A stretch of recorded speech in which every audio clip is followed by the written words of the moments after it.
Ladies and gentlemen, welcome here finally to ReflexGT.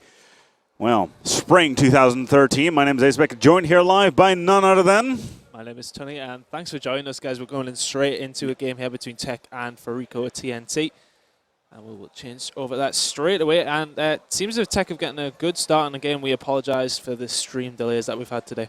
We had some serious issues with the setup at the event, generally power related. However, it did not impact the actual play of any games whatsoever, as we're actually on reflex schedule. We can call that Reflex schedule. Reflex schedule on that one. However, the stream itself, we're finally getting on our way.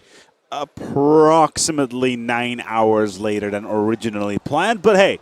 These things sadly happen, and let's get back into this game. We got ourselves a game ahead of ourselves. It's none other than TEC versus Fariko.TNT. TEC will have to play without Benson, one of their players for this particular weekend, considering he is out at a different event. Oh, Benson is not a player. But what is he then? I don't know. He's just TEC. To be honest, he's just TEC Benson. He's just there, makes noise. Okay.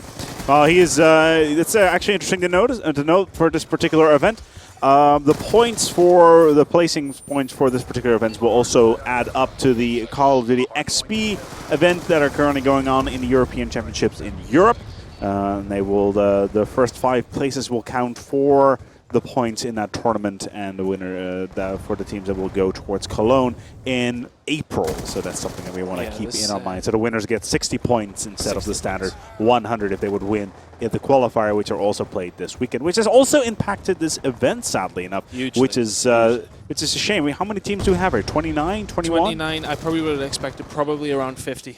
Because there's a lot of British teams missed out. There's teams like Dominant who are coming, Prophecy, Dignitas, that sort of team who are going to be coming over. I personally find the Prophecy not joining in a kind of a shame, considering their performance in the European Championship has been absolutely lackluster. They're currently in the 13th position. They're not even close to any of the other top 10 UK teams like Fariko Dragons, who are here at this particular event. I think for Fariko Dragons, it is a case of they are looking pretty safe at the moment. I mean, I'd expect them to do quite well in this event. So we'll see how it goes for them as we see the cluster missile coming down there, and he only managed to pick up 1 kill. Sadly enough, most of those Fariko players were indoors, and Jim just managed to pick up 2 out of that one. We are, of course, playing Hardpoint on Raid, and the TEC will come out here as the FBI, whereas Fariko will come out as the Mercs. And a very small gap on this one, only a mere 12 points on the setup. And in all honesty, Fariko are doing quite not good at all, as TEC are just wrapping up these kills. Yeah, TEC definitely the stronger team out of the two, but TEC are quite a well-practiced team. They've got a couple of very, very good players within their lineup. That's where I'm going with Marchin at the moment. I'm trying to work out who that actually is. I'm probably going to say... right, okay, yeah, that will be Legend, who's having a very, very good game if we look at the scoreboard here. 21 kills and 3 captures with his 5 deaths. And you know he's having a great game, what we've been seeing so far. Picking up a couple of kill streaks there. They're inside this hardpoint now. Good work from them. We'll seal this down, and they're looking towards the spawns. Yep. And we'll pop in a lightning strike on this one. Can we pop up the menus in such a way so we can actually see what their streaks are? We don't have that enabled. We do. We do? We do. It was there. It's because you got EMP'd. Oh, of course, it's the EMP'd. Yes.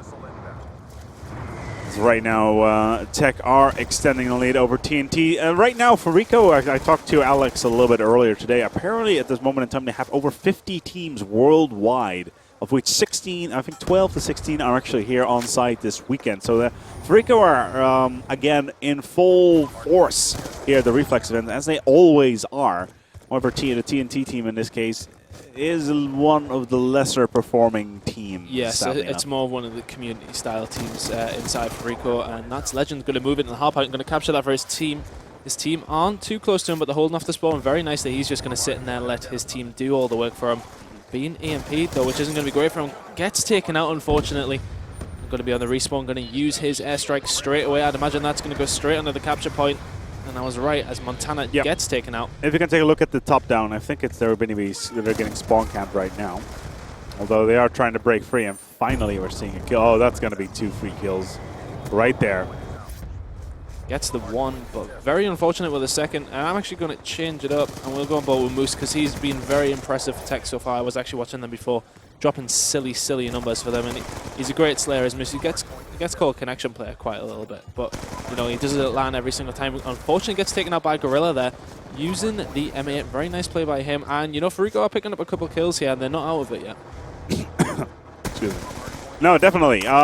We cannot count them out just yet. Right now, a score of 153 versus 104 with a full 4 minutes on the clock. There, anything can still happen, and that's something that is the beauty of Hardpoint. Anything can happen at any time as long as the clock will allow it. We have seen some absolutely insane plays over the past, and I'm really, really happy that Hardpoint has been picked up as one of the official game types. I think it makes things more interesting. Yeah, it's probably the best game mode. Oh, nice play by TEC, and that is actually 3 down from Fariko. But as I was saying, it's probably the best game mode to come out of Call of Duty since Domination on COD 4. I would say. I mean, in terms of console, anyway. I mean, we might not agree, obviously. Well, we've had domination in the original Black Ops as well as one of the game types that we had. Yeah, it wasn't as good as it was back. Remember in Grid? COD 4 days. Yeah, that's true. Yeah, exactly.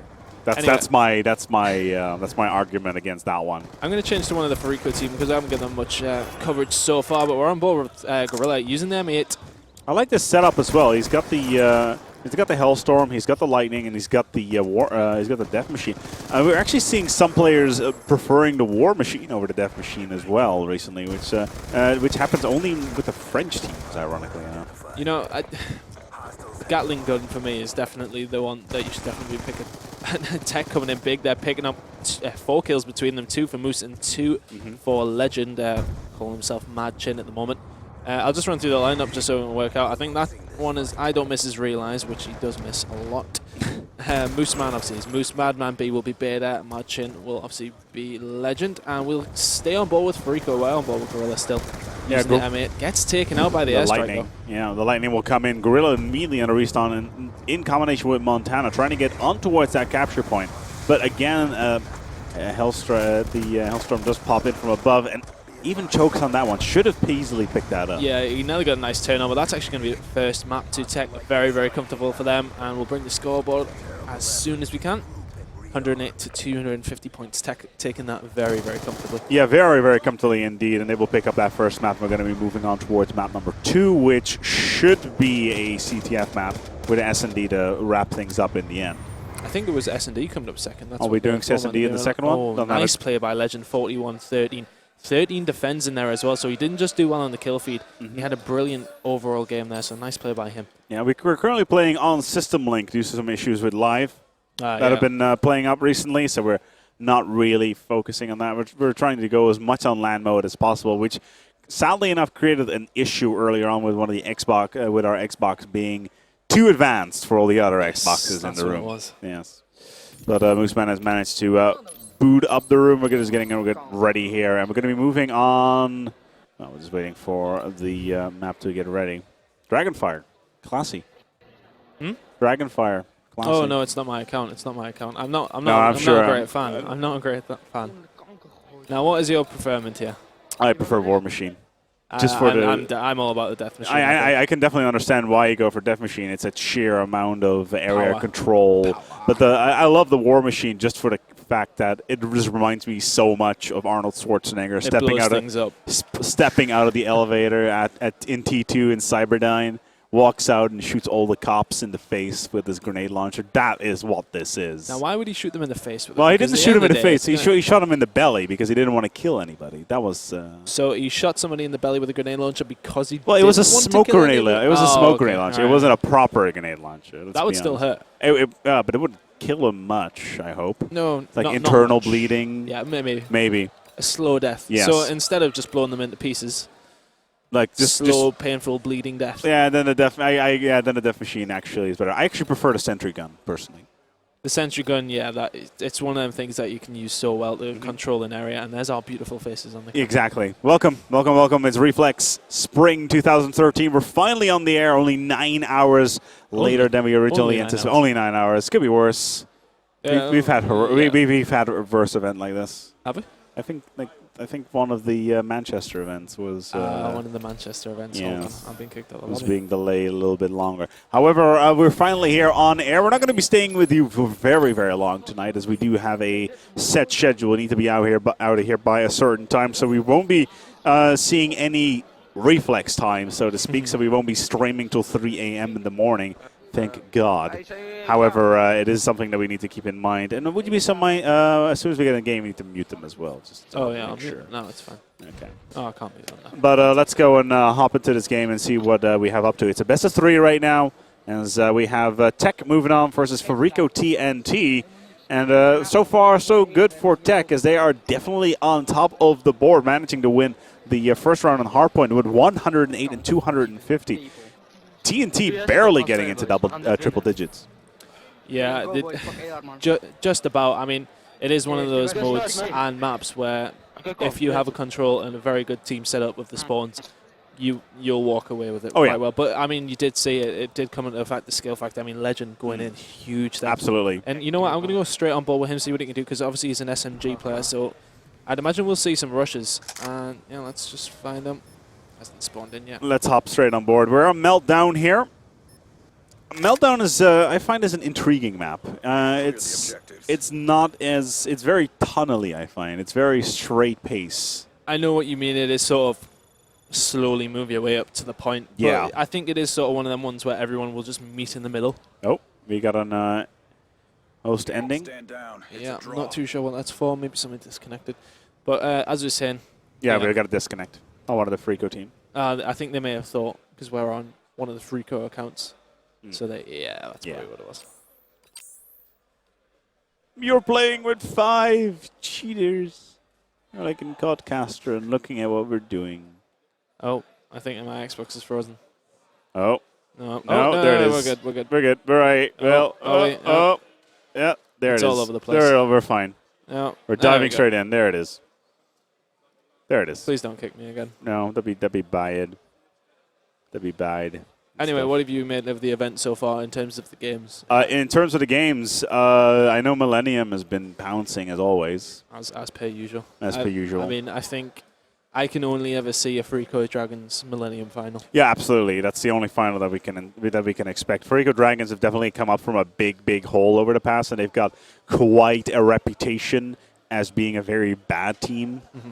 But they've got something to prove here, and they're definitely going to come in. And they've performed online extremely strongly in the last few months, and they're here and they're ready to rip a piece out of Millennium. And I'm really interested in how Millennium are going to cope with that, because that lineup is pretty much that consists of players that have been performing extremely well since the first Black Ops, pretty much, or even Call of Duty 2.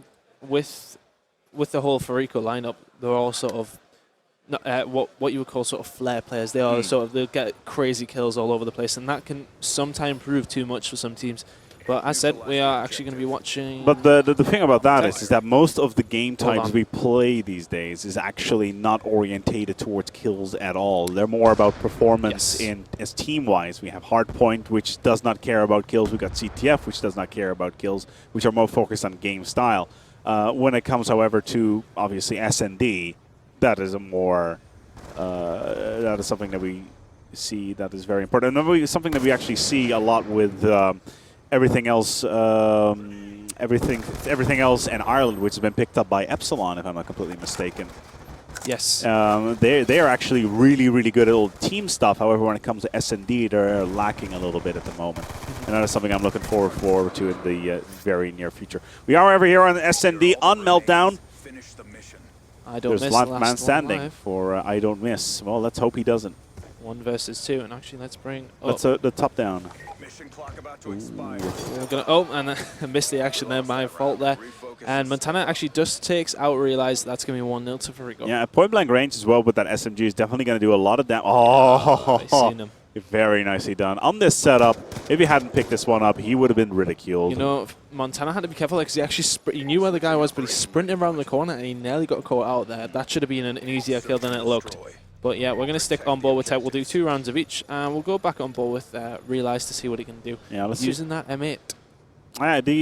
What do you think of the weapons so far, actually, in the game? I'm surprised I haven't seen as much FAL yet.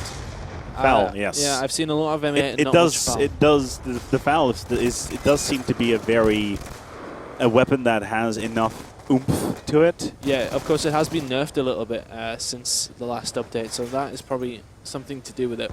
But apparently it's just going crazy online.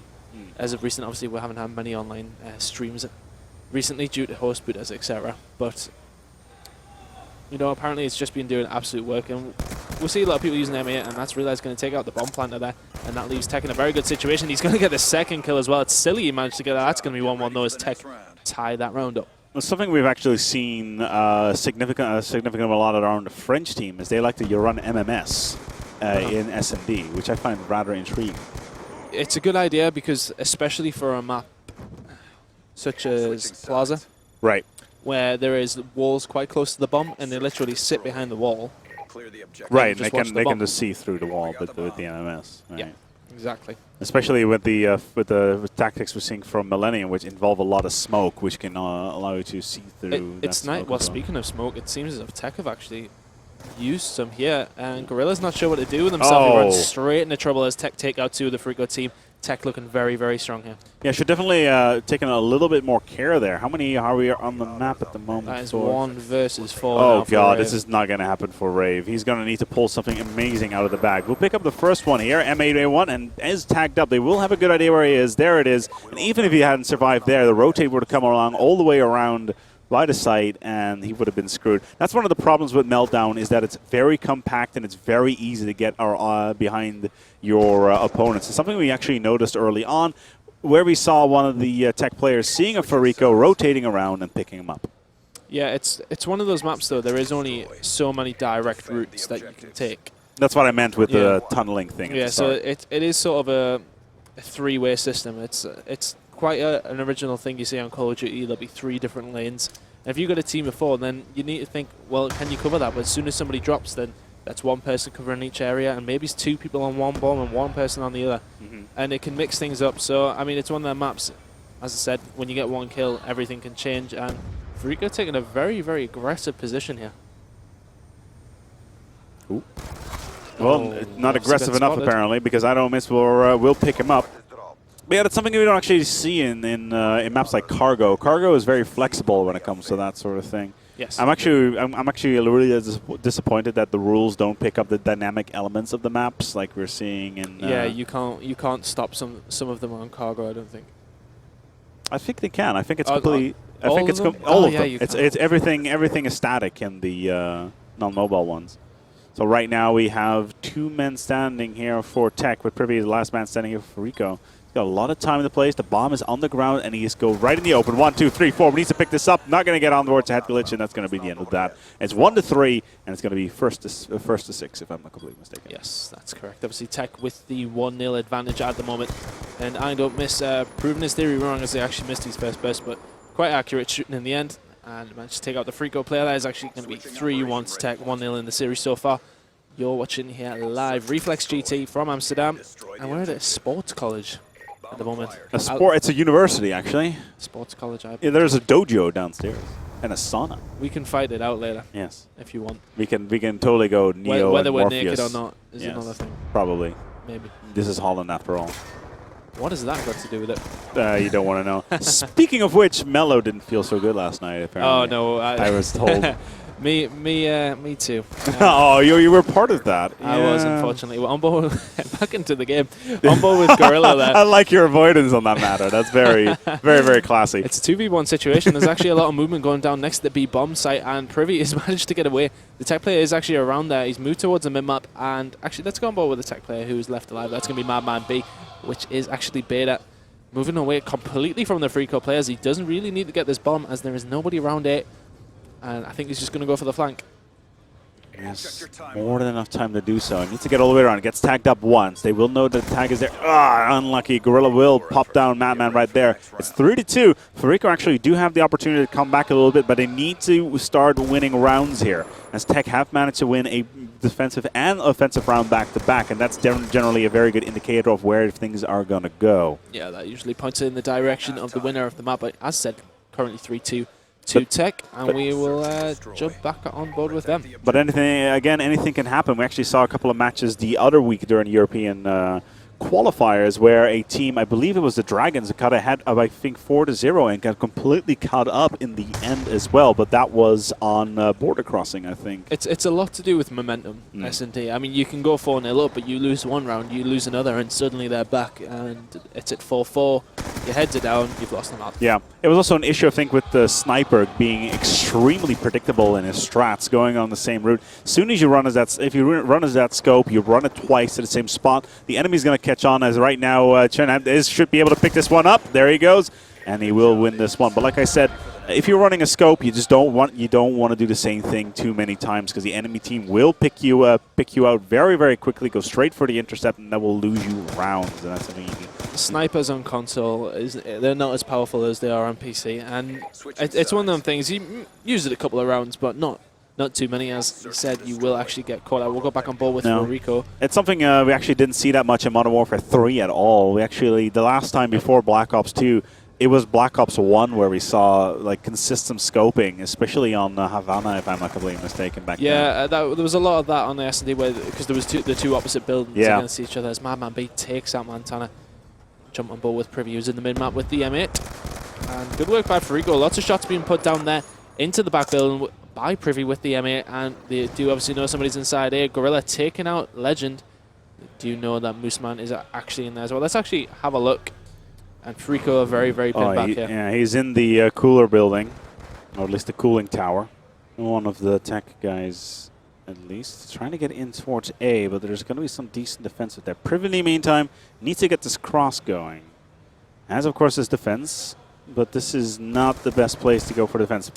Picks up the first, nicely done. We'll pick up I Don't Miss, which is better known as. I Don't Miss would be realized. Okay, so well on board with Moose, he's just planted the bomb. Very good work by him. He's using the PDW, and he's in a good position to take out one. He has to be careful not to be too aggressive. He is actually at the advantage here as the bomb is down. Let's actually we'll wait until he moves into the area. When a little bit of he goes somewhere where less action usually happens. We'll have a look where he actually is. And he's in a good position. He's on the other side of the cooling tower. And this is the bit where we hope that the he has to be careful. Teams don't look. Oh! Run away. That's all he has to do. And Mooseman has pretty much won that round for Tech. He's going to wait until it gets to around 8 don't seconds. peek. And very nice play by Moose. 5-2. 5-2. One more round needed by Tech in order to pick this one up, and we'll be done in this round. Yes, and that will be that match completed. If Tech win this If they do. I'm But looking at this raid, I would not be surprised that is going to be the case. So. Actually, I'm going to jump on board with Mooseman for probably the last round now. No. Let's take a quick look at the scores, see how this is going for him. Search and destroy. Yeah, right now, Mooseman at 6-2-3 with one plant on the board. We actually had one plant all in the last 7 rounds. Interesting. That's something to keep in mind, is that planting. Nice play by Moose there, by the way. Just running all the way up with the knife, because obviously you can run quicker with that. Changing to the M8. And they're going to set up a nice defensive position. Oh, a little bit too aggressive by Moose there. Gets taken out by Gorilla. On board with Beta, though. Using the PDW. Not in the best position to be using that, though. And he's going to have to get advanced if he wants to do any damage with that. He's going to have a serious range issue right here. If he had an AR, then he'd be fine. But although, doesn't matter. Somebody presents himself right there in that point-blank range, and that will be more than enough to take him down. Very nicely done. Sadly enough, the MP kind of took down the... thing for that there as well. Tech are now 2 men down versus Fariko's 1, and this could all of a sudden put Fariko back into the play, although they are losing people. Let's have a look where they are. And they're on the plan. They're on the bomb. Let's see what Madman B is going to do. He's not going to check the bomb, so that bomb is surely going to go down as it does. Yep. Now let's see what Fariko can do to hold off the Tech team. It is actually Madman B and Legend. Let's see what he can do. He's going to have to check his corners as Privy takes out Machin, which is Legend. Beta should get this kill. Oh, he's choked it just a little bit there. He has to be careful. Both of them coming at him now. That's that was nice daring and a half right there. It was risky, but very nice with the shot there. We'll just watch this on the kill cam. Why on earth he would actually try that? And I mean, if it was a 4v1 situation, I can understand. Sure, but look at this. Nicely done. Straight for the head. Privy will pick this one up. We're going to go to potentially, again, it's match point right now for Tech with 5-3. And they have something to prove here after that nice kill from Privy. Definitely Fariko getting a little bit of momentum back after winning 2 rounds back-to-back now. But Tech, let's not count him out just yet. Yeah, we'll go on board with Privy after that. He's sitting in the traditional position, and here comes the smoke grenades, but he's going to take out one. That's Legend very quickly down, and he's in a bad position when that smoke goes away. He's taking shots on the bomb. Let's see. Oh, yeah, he needs to go fall back because yeah. this is too much. He needs to wait for his teammates to roll in from the sides, take the flank, and maybe take a fourth one all the way behind. And that's exactly what we're doing. TEC are picking up this round. This is very, very nicely done, though, by I don't miss. Cross map. Smoothfan will pick up yet another one. Gets tagged himself up, and there is a potential comeback by Fariko. I actually seen a kill streak come up there as well, if we can see it. Score streak, I think it's called these days. Yeah, well, it's the same thing. Really. I was talking. I remember when Eurogamer and Van der Hauer was like, "Yeah, we don't call them kill streaks anymore." Well, I get wrong for doing that. No kidding. Oh, okay. Yeah. Score streak. Sorry. Score streaks. I'm back in the old. I was very specifically told at the launch that I have to call it score streaks. It was a very, very funny thing at the time. Don't think we have anybody with a score streak. No, we don't. So we'll stay on board with TEC. Look at this. He's got the drone as his top skill. Oh, right, yeah, score it's a streak. bit of a string. Sorry, I thought you meant as in he actually had a drone. No. He's got the Guardian drone, whatever you want to call it. You know, if he got himself one of them in SMB, It'd be winning. That'd be a winning move right But there. at the same time, though, you have to be careful because then that will maybe give away your position a little bit. Still, it's pretty much a automated defense drone that will shoot at anybody that floats around you, which is definitely useful. Right now, though, it's 5-4, still in favor of TEC with the match point on the board. Fariko needs to win the next 2 rounds to put them back into the game and into the CTF on the next round, which we don't sadly know at this point in time what would be the case. However, this position is nice, and we're going for a top down. And Fariko have actually went into a more advanced position. Yeah, it's 3 versus 2.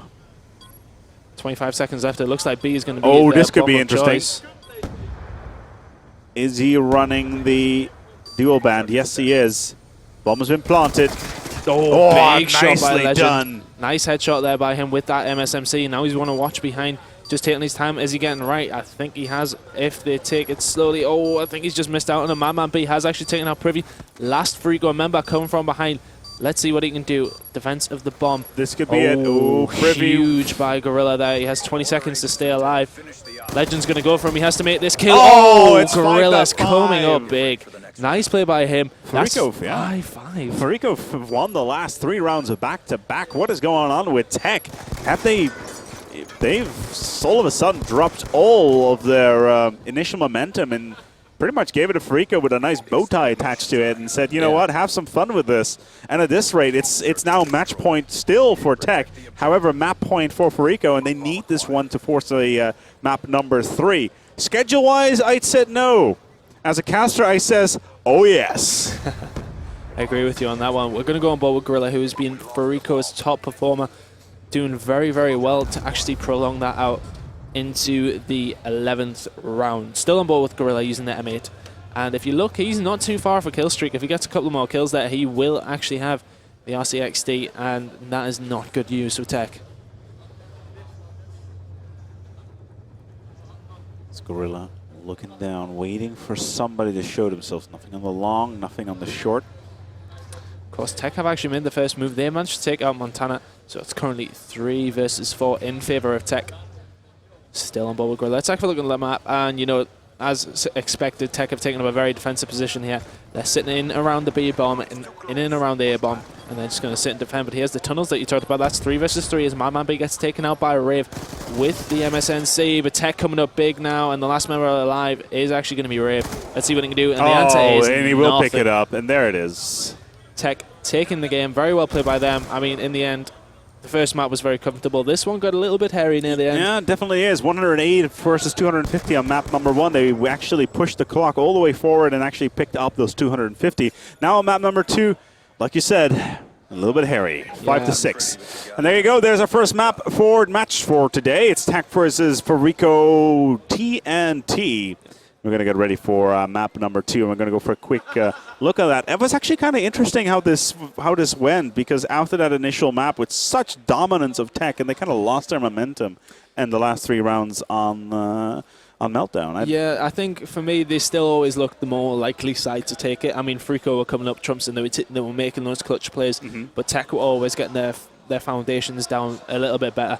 And it came out very well for them in the end, obviously just winning at 6-5, but 2-0 is 2-0 in the group stages, of course. so that'll do very well. And then, of course, S&D is a far more aim-based sort of gameplay, whereas you do have to have your smarts about you at the exactly, same time. and that's exactly why we play S&D as a second round and not CTF as the one, because you have two team-orientated game types back to back, and that's not particularly fair. We're trying to mix this up, exactly. We're going to get ready for our second match of the tournament. We're only a mere 9 hours behind schedule. Again, our apologies for this, as even though the matches have been running, the stream sadly has been not, and our friends over from Millennium TV have been holding the fort, so to speak. However, we're now finally in play, and we're going to be back with you for our next match. Don't go anywhere. You're watching here Kaostv from Reflex Spring 2013.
You